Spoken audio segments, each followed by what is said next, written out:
Obade de ache yen ya sanso esi na wotwe fufuro mu ya mobibia eye afihyiapa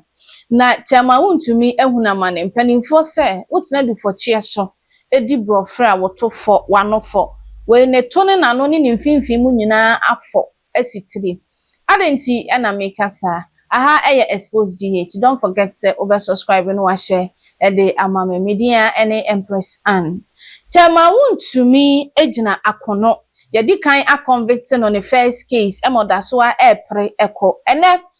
on the 27th of July wasia bepiemu ewo Accra High Court na chama Wontumi versus Exim Bank wodi kwati kwan so agi sika free won chance wodi kwakwa farm in the name of Wontumi farming wakwakwa fu kase na wodi aboa wo man no nanso ekwawi ase no chama Wontumi sika ma efuo nso aye hu na eno nakọ bank di nakogina court se sika 14 million Ghana cedis a chama Wontumi agye no wasanso kura si akire afọgire nkrata asen agye 4 million de aka ho wakani nyina bomu a 30 million lost na chama Wontumi amoma baka entinye sika ketwa na eno on the 6th of July wode saasam no hwehwe so ewo court a prosecutor de ne kwadu de bobo no ekirekiremu de okwan ofa so gi sika pictures with evidence a ekirese chama Wontumi enkrata wode call bank ho kwaje sa sika ni nyina no enya de enkrata no edimu na chese defrauding by false pretense sa kwadu no ene de abono with money laundering eno na nam so ne etu ni case no share ene me no ka se wo hwe video etwagu ya chairman every prison ene kasa kese edi na chia yede na babedu court no enye asem ketwa na de ba kono se chairman di atum emoye plead of bargain enti negotiation koso na no on the 6th wotena se no enti mi NCP wotu share ene enti ene ye hwese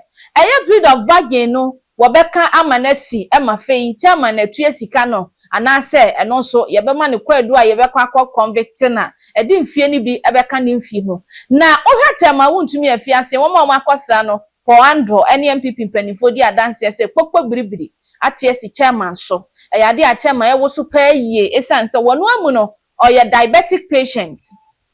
ninura wafa empani a wawo ne ade nyina ene tension asia afa no ma ne pressure akosro no 57 days 8 days a chairman koda mu a wo mokosra no ne wanya 4 days no na chairman so ahwan ama wuso ne mukura na unipadua no ewuso gigigigigi ase plain na nwiem a pem temnant emu na enne rehosam de mame abusu ahwe video ayetwagu NPP members of parliament any party national executives aditwi akopiemu e court ho all in the name said they are supporting chama Wontumi Ghana kamya yese yedi agoropa yemfa niema be serious ne ehu hia no enya no na yeye obi akobo ne kro no na ewo se enei ye mpanimfo tenase wakoye adwuma adebo aman no amanfo constituencies ahodo ato abade ama wo ewo se wo ye adwuma di mpuntudwuma de kono da bi ene chairman ne yakotena form ewo yoko chairman ni abode ni edu court eno na akamia yese NPP fo sei ade asabi ye frɛ ni nyansa ye de dwene paade ase nyankopon agye firi NPP party no emu ene na executive na niyomu nyina gidi a wode akoye ye chairman and we are asking this very important question say who is chairman in the NPP party chama Wontumi edie bempa na woyede ma party no enne ekamia yese woni hoi party na dija party ni nkoso elections ni ade wona omayi omuti wo be play national executive square wo so moye campaign ni nyina tonsuom obia obisa we ya chairman me campaign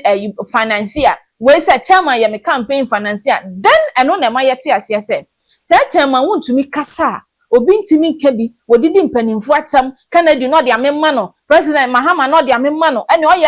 MPP mpanimfo dodo a wo party no mu ene mpanimfo atenase no mejaye papa kufu akura ba be kan bi se papa no the way a wamemma na betiri so na ye gya no na wo pem kono na se party no chama Wontumi botom ente na de MPP fo be ya campaign age wo konsawam na wo kwadi key no efri ni botom enti key no oso na mfa nko ena osono so wa mene antonsuom Nemom chairman at the NPP party key no ekonsa wom. Enti ama party executives and the members ni nyina sabi woti abomu a wadwene ho a wonte ase. Nana in a court, I was shocked. Miracle abwaje ebepie mu wo court no na wohwe na fasu wohwe ne yebia wo pankroma mo ene ade enyina aba ye hunu se even miracle e wo case with eye yoko a wo no so ne nsem e wo court but they believe say eye chairman Wontumi with exim back no wo betimi negotiate ni yie ama emfi a wo hwe nim se baba beka eye chairman de ho no enkoba na sa na mom no compensation bi abamu na sa case ni ya close but Ghana for dodo na say there be wonye ntum chairman defrauding by false pretense a ede maami agrada akwa afi ase no ono nso emfemfie ni bi emeka ne de ho wadwentwe ne sen fafa comment section ase na subscribe na share video no efa emame makra